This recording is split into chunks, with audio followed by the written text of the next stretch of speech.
it goes right, it's a slice. If it goes left, it's a hook. If it goes straight, it's a miracle. This is Out of Bounds. If it's happening in the world of golf, we're talking about it. Coverage, debate, discussion, pro golf and local golf. Let's do it.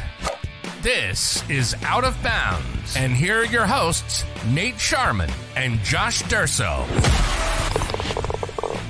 All right, what's going on, everybody? Welcome to another episode of the Out of Bounds podcast. What a weekend for professional golf. Scotty Scheffler, he's a winner again, like he is seemingly every week here on tour. Nate, what an amazing weekend in professional golf. Like you said, Scotty Scheffler, Nelly Korda. You have Miles Russell on the Korn Ferry Tour, the 15-year-old playing well. You have Wes Bryan, a YouTuber who's had an accomplished PGA Tour career, getting back and getting more status for the following year, playing well in that opposite field event. Just endless amounts of stories on the PGA Tour.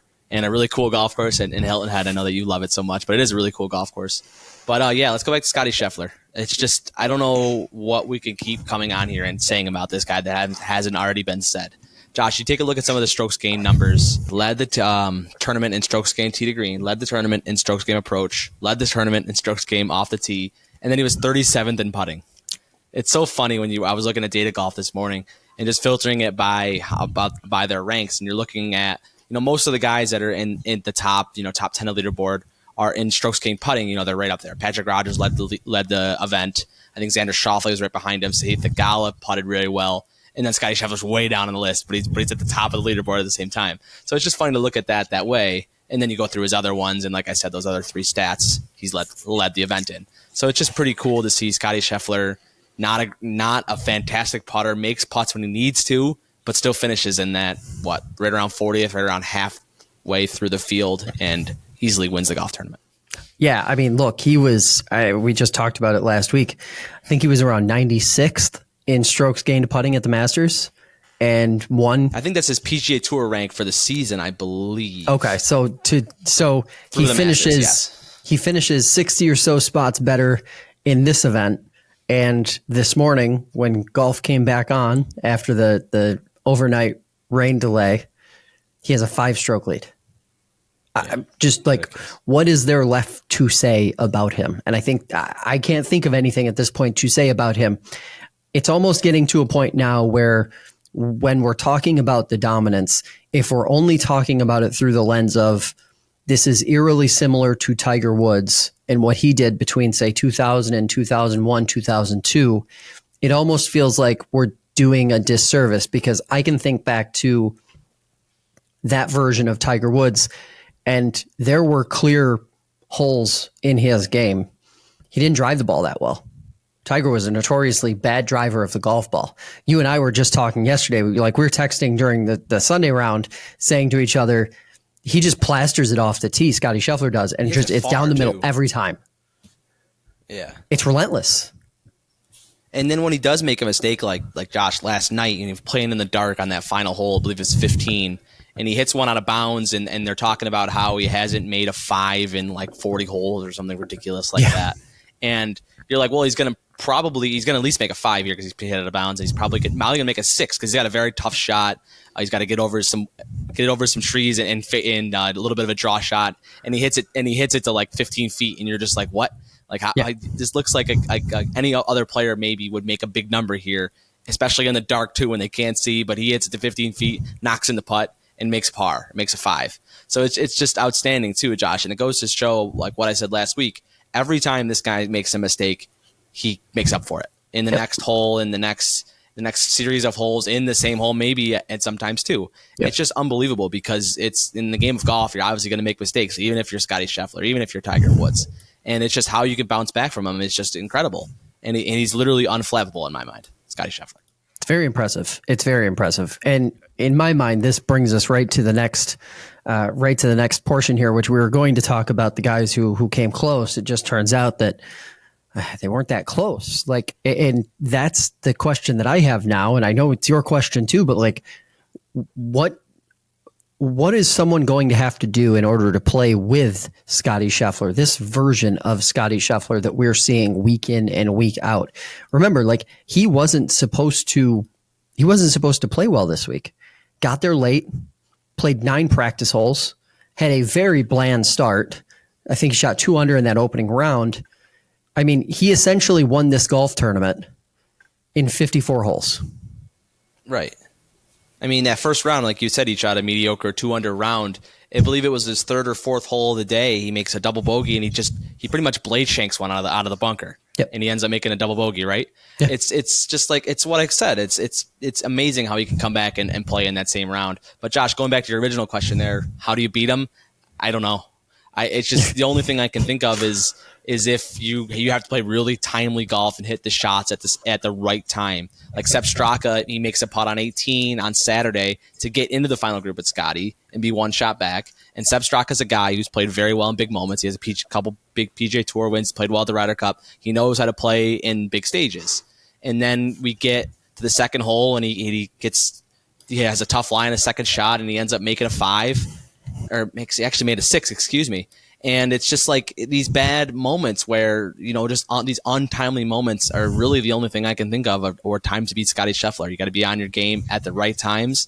And these lapses have to be minimal in order to beat a guy like Scotty Scheffler, especially when he's playing like this. Yeah. I mean, look, I think part of the problem here, and as I start to game this thing out, who knows how long it's going to last. Obviously, his wife is expecting, and their lives are going to drastically change here within the next, probably 10 to 20 days.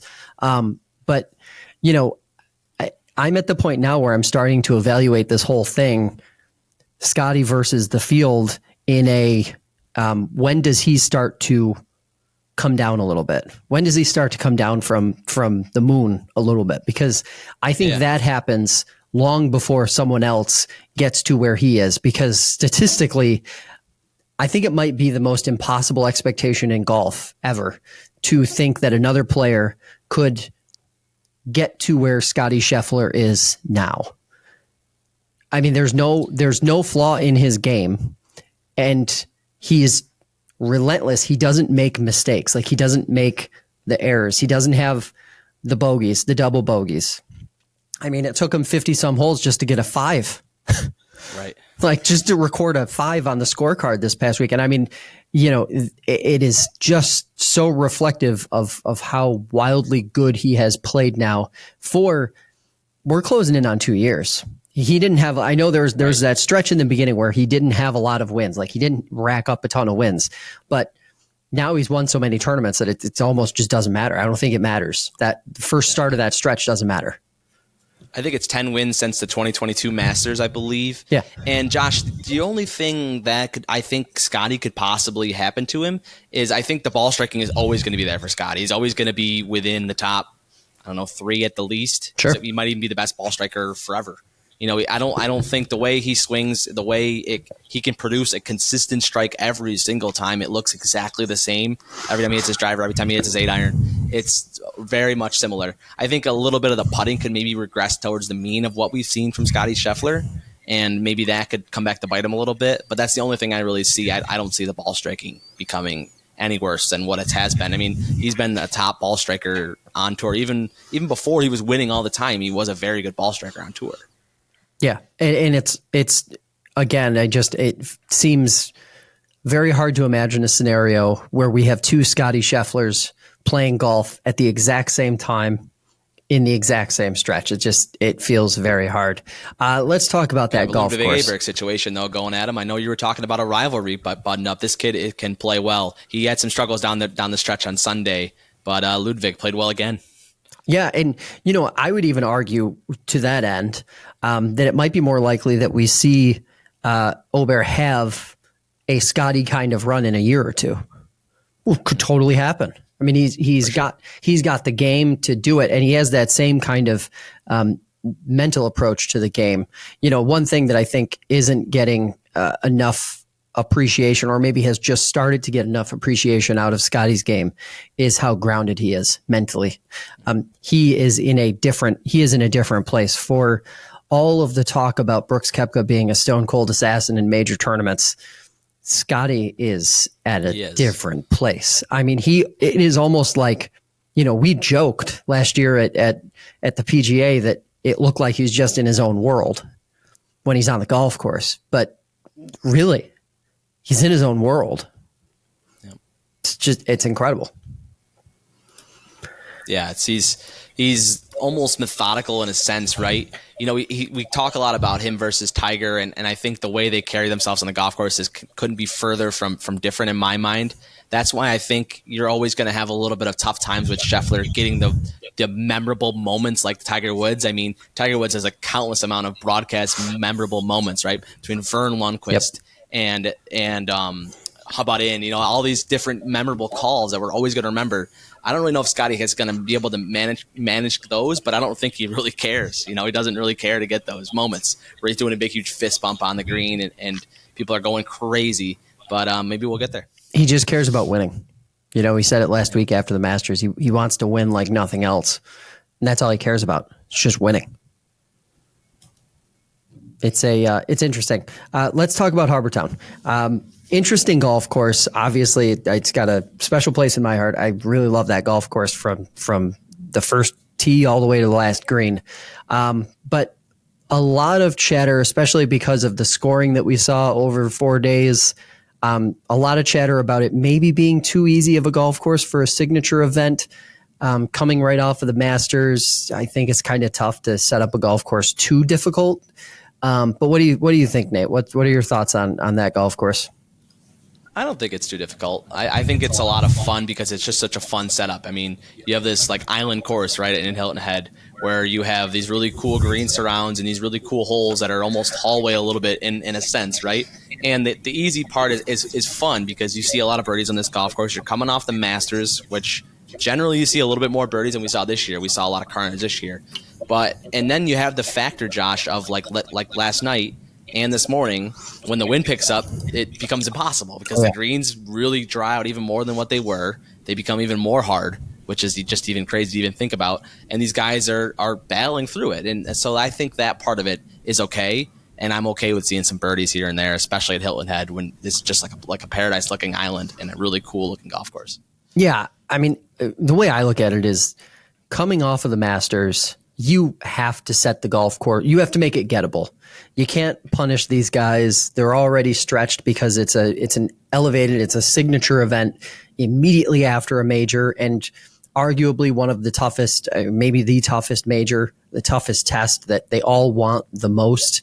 I feel like the course has to be set up this way. I've also thought that, you know, like, especially with some of what we saw late yesterday with, we'll say firmer greens that had clearly dried out a little bit. There are things that they could do to make this golf course much more difficult, more punitive. I'd even argue that it could be a major venue. You know, there's probably a lot of debate there. A lot of other golf courses that would probably finish ahead of Harbour Town on that list of not hosting a major, but could. But, you know, again, it just comes down to how's the rough, how are the greens. The golf course has the rest of the stuff. So, yeah, I just look at it as it's an awesome golf course. I like the way they set it up for this tournament because, you know, I think after a low-scoring major, you want some birdies, right? Right. So, breathe. Yeah. Let's talk a little bit about LIV and the PGA Tour. We got some news late last week that there was going to potentially be, some details on how a potential merger would work. The 54 Live podcast or 54 LIV podcast, I can't recall which it is. They basically published a rumor that said a merger between the two golf leagues would take place this offseason. The tours would compete independently, kind of the way the AFC and NFC does in football, in the NFL. Both tours would play their own schedules. PGA Tour schedule would shrink a little bit, and then you would have 6 to 8 new events that would become special elevated events for all players from both sides, kind of similar to the way World Golf events had worked in the past. Majors will give exemptions to LIV guys, and then of course PGA Tour guys get paid. No real mystery there, right? Like, isn't that what we kind of expected to see happen eventually? Like, this is more or less the framework. Yeah, I would say so, Josh. I mean, I think it's going to be very similar to what we were talking about there, and I think that's a good thing for everybody. I mean, we've talked about the unification of golf and how it needs to happen. And this just makes sense because it puts it into a degree like we were talking about with the AFC and NFC in football, and it puts it into a degree where people can understand it, right? Yep. Makes it a little bit more simple because I think one thing that we've gone through in this past year-ish that since the merger is people are like, oh, why is Liv playing without the PGA? I thought they were merged. Right. And someone even asked me, a guy that I consider myself very tuned into what's going on, and I'm like, I don't know. I think it's really hard to explain. So once we can finally get to a place where we know what's going on and the casual person can figure out what's going on, we'll be in a good place. And that's hopefully with unification of pro golf. Yeah. I think the only criticism I really find of merging the two together that gets a lot of traction is just the politics of the situation. Obviously, Saudi Arabia, there's a lot of issues there on the humanitarian side and the geopolitical side.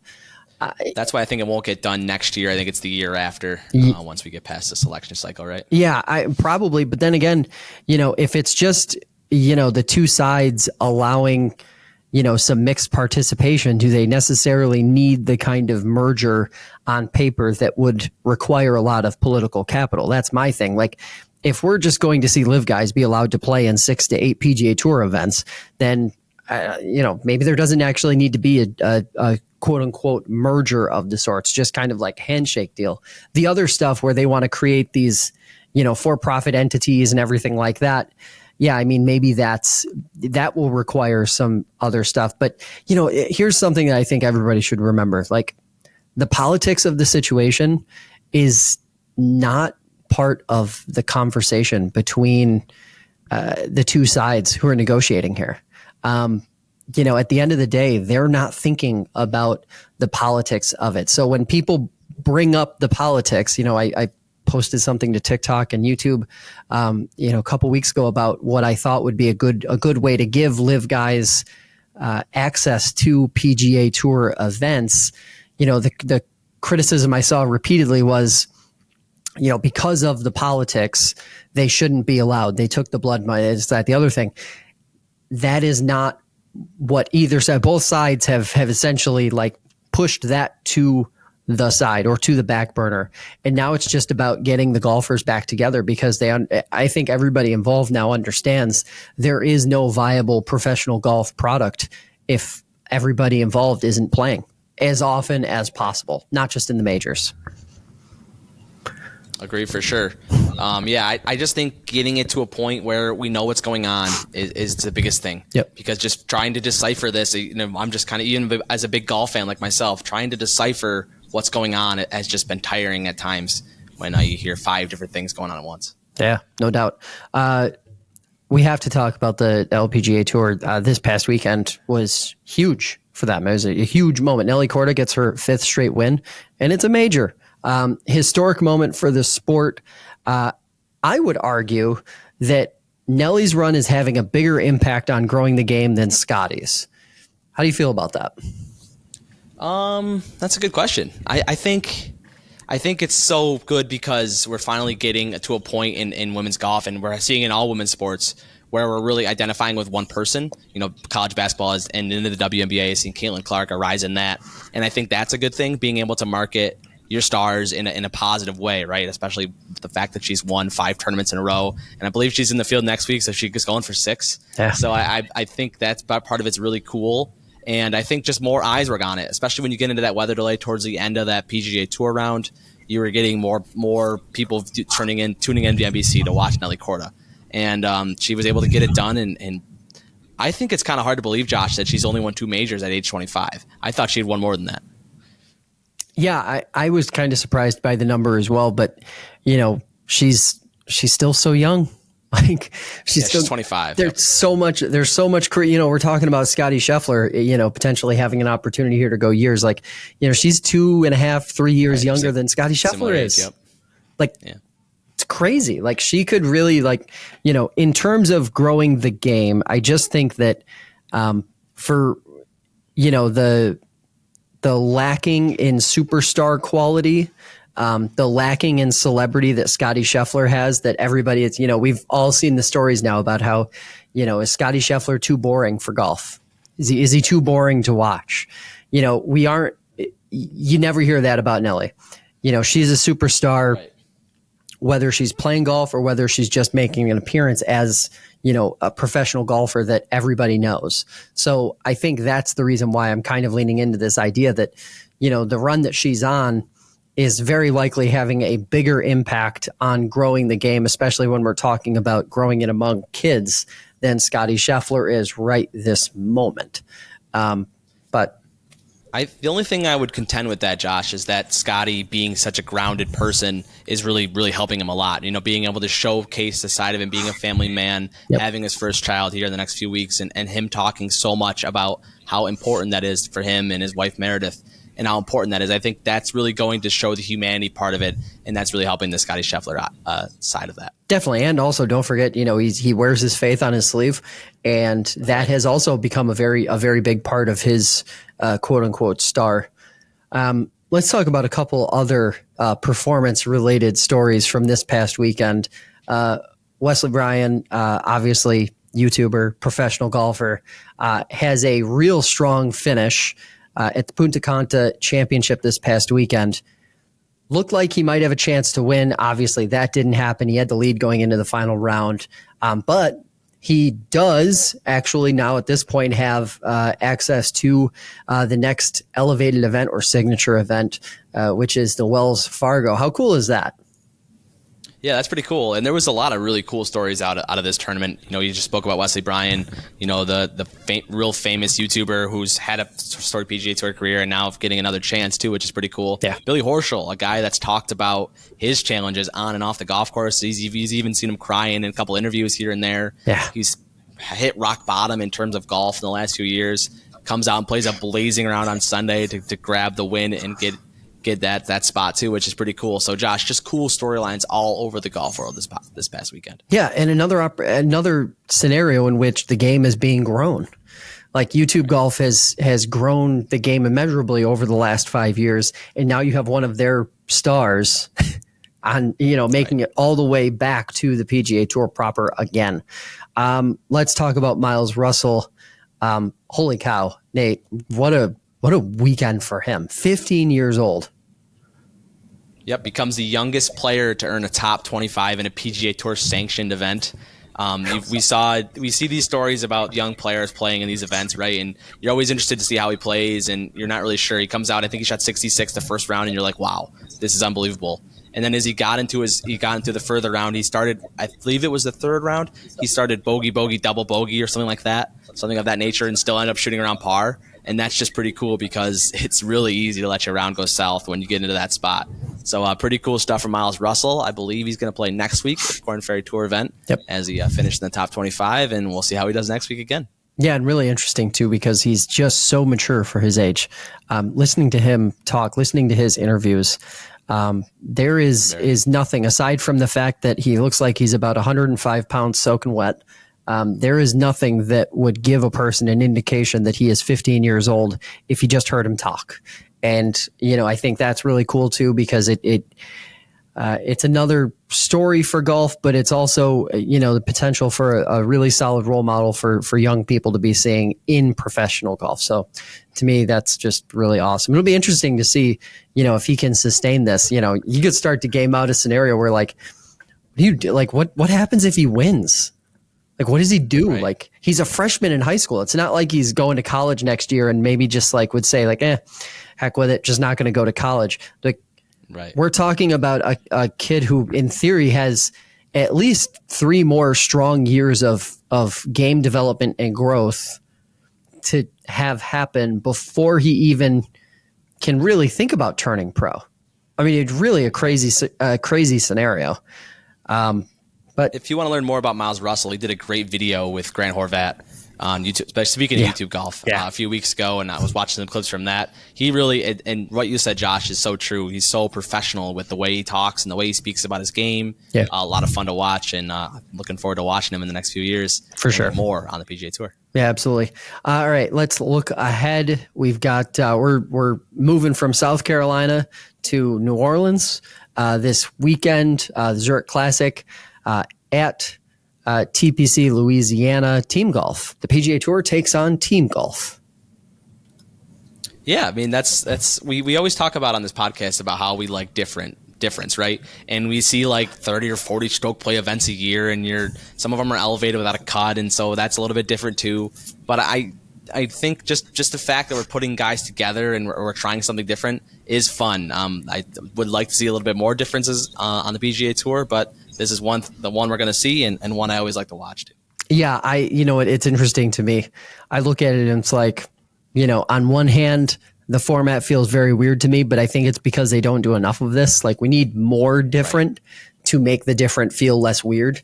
Because there's still FedEx Cup points up for grabs. There's still all of the things that you get in a normal golf tournament, even though these guys are paired up playing with other professionals. So we'll see there. What do you have a early favorite that you're looking at, a team that could make a run? I feel like I've picked him before in this tournament, and the Fitzpatrick's really always kind of interests me in this one. Matt Fitzpatrick, obviously a major champion, very, very good game. Alex Fitzpatrick, his younger brother, also a good player. I believe they're at about 25-1, and I like another brother combo too, the Hologaard twins. Yeah. Nikolai and Erasmus, they're coming in around 35-1. But I think it's generally hard to beat a guy like Patrick Cantlay and Xander Schauffele when they team up, and they're the favorites about 5-1 this week. Yeah, I would agree. I would actually agree with that, the latter pick. Of course, Patrick and Xander, they, in my mind, they should be favored by 20 strokes. You got two guys who are inside the top 6 or 7 in the world playing together in a team event. I think if they don't win by 5 strokes, they've both failed miserably. But, anybody can win.